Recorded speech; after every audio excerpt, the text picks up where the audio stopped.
Well, Peter Mathews is a professor of political science at the Cypress College in the U.S. He joins us from Los Angeles. Thank you for joining us on the program. You're welcome. Do you think that Trump's criticism of the WHO has merit? Well, I do believe that the WHO is a valuable organization. It's made mistakes in the past. It certainly has victories as well. It eradicated smallpox completely. It reduced polio to 99%. By 99%, it's virtually gone, polio. And these are some of the victories of the WHO, and it's very important to have that organization that was founded back in 1948 under the United Nations. And it needs to work, especially in this crisis of coronavirus, a global pandemic.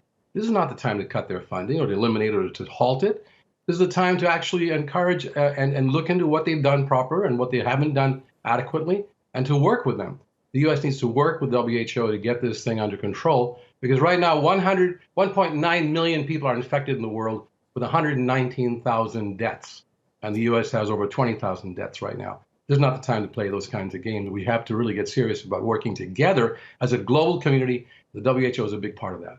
So what do you make of the timing then of Trump announcing this? Is this him just trying to deflect from the criticism that's directed at him about his response to the coronavirus outbreak? Absolutely. In fact, there has been a lot of criticism recently about his delayed response. And, he was notified of this. In fact, Peter Navarro put out information earlier in this year, in the beginning of the year, about it, or directly circulated to all of the people in the White House. And the president didn't respond to that.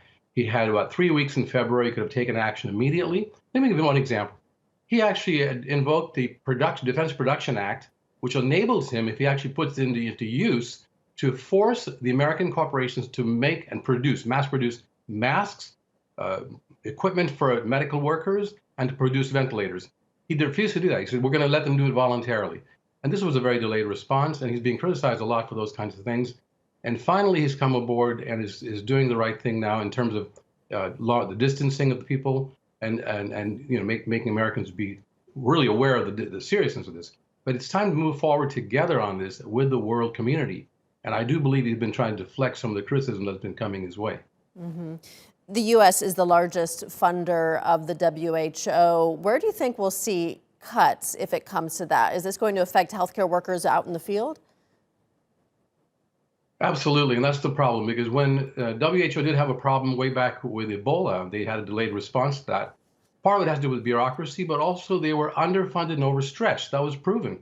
And so when you underfund and overstretch a public agency like the WHO, they're not going to be able to respond adequately. So it will have a direct impact right now coming up with the workers that are out in the field there. And they're so important right now to reach out to countries, especially that don't have the kind of healthcare infrastructure that Europe and the US or that China and South Korea have.